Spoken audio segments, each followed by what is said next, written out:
السلام عليكم ورحمة الله وبركاته. هذا هو تسجيل رقم 2 من كتاب ديوان دموع وعبرة في رثاء العترة، الجزء الأول لشاعرة أهل البيت العلوية مريم النور، ومعكم أنا بنت المنهال. طبعا كما بينت لكم توضيح عدة القصائد والأبيات النعي. وصلنا التسجيل الأول رقم 10 الأبودية أنا شرحته، وعدنا الشرح النعي مجاريد أنا همتين شرحته. هسه نقلب إن شاء الله الصفحة. عدنا 14 همتين نعي مجاريد، علمتكم شلون ينقل بطريقة سهلة. عدنا هنا 16 هذا نعي طار الفراق. طار الفراق أريدك هنا بالقلم وتكتبين. اللي يقرأ الشيخ زمان الحسناوي حفظه الله، بس كتبي المفتاح مالي غيرك يا عزيز أمي الزكية. انت بس تطبقين مالي غيرك يا عزيز أمي الزكية. شوفي بس تطبقين هنا عندك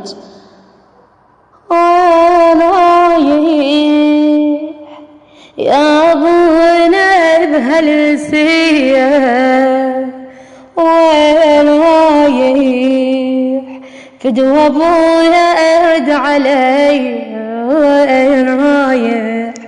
هذا سهل. عندك هنا قصيدة فزاعية هوسات للإمام علي عليه السلام كما بينت لكم. الهوسات هي فزاعية. انت شو تكتبين هنا؟ كتبي فزاعية جنوبية ماشي عمري. هنا انت شو تسوين؟ مو مكتوب راسك يا علي مطبور. انا هذا نزلت عنه درس كامل طريقتها. والزينب عازيها وراسك يا علي مطبور، كلش سهلة. وهنا ردن وراك والزينب عازيها، هذه واحدة. أيضا نقلب الصفحة اللي هي 19 نفس الحالة لما تنكتبين فزاعية جنوبية حتى بين عندك هنا قصيدة الإمام علي عليه السلام، هو لسان حال مولاتنا زينب عليه السلام بعد فقط بها أمير المؤمنين. هذه تنقري انتبهي لي.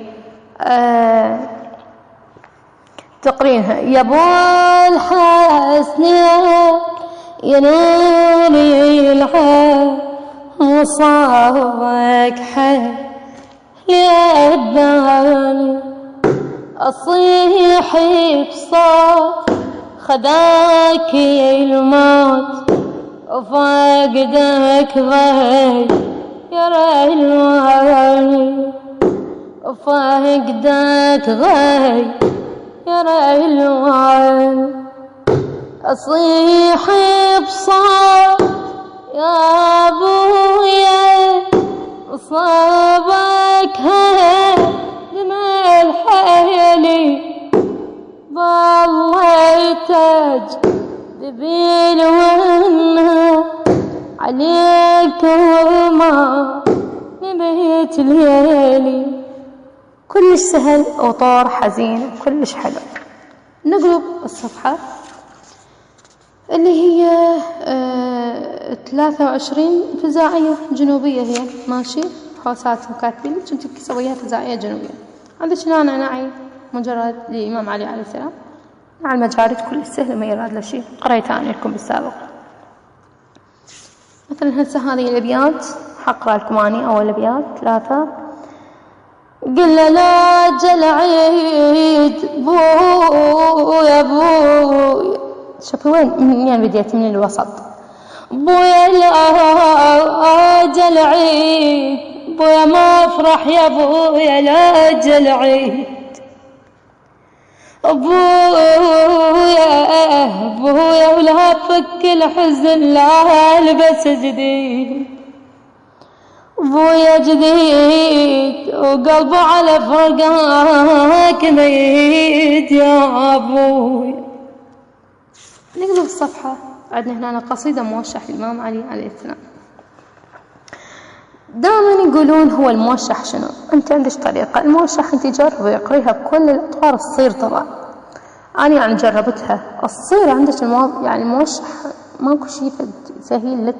لا تقولين هذا طور صعب علي وما أعرف. لا مثلا يا علي وحشة وخلية ديارك، شلون الحيدري شلون في الشيء يعني يصير يعني حماس. يا علي وحشة وخلية ديارك، يا علي وحشة وخلية على علي، يا علي وحشة وخلية ديارك.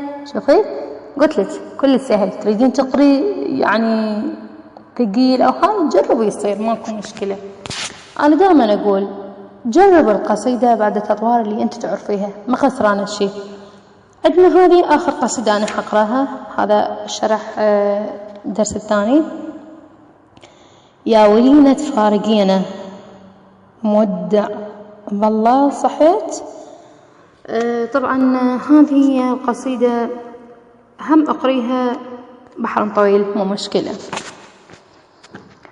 يا ولينا تفارقينا مدعي صحت يا مظلوم. يا بويا يا بويا يا بويا يا بويا. شوفي تقريها ببحر طويل. يا بويا هم تريد والفرحة بالدار تحوم. عندك هسه نعبر إلى قصيدة الإمام علي عليه السلام. حكمل لكم هاي القصيدة وأقول هو هذا آخر شيء. 33 عندنا هنا. نون الحيدر ونلطم على الراس. هذه هي القصيدة تصير من مقام الحجاز. إذا عندك تجيبين مفتاح إلهن كان ما رد اللبل يمه ماشي. قصيدة فاصل الكربلائي. إلهن كان ما رد اللبل يمه بس اكتب فيها قولي من مقام الحجاز وهذه هي مفتاحها. شو تقولين؟ نوين الحيدر ونلطم على الراس بس هو الشفيع هنا كيا ناس. تجين للنص تقريبا مثل ما بديتي. نوين الحيدر ونعاززين وتكملين القصيدة إلى آخرها. هذا هو شرح الدرس الثاني إن شاء الله، فانتظروني بالدرس الثالث.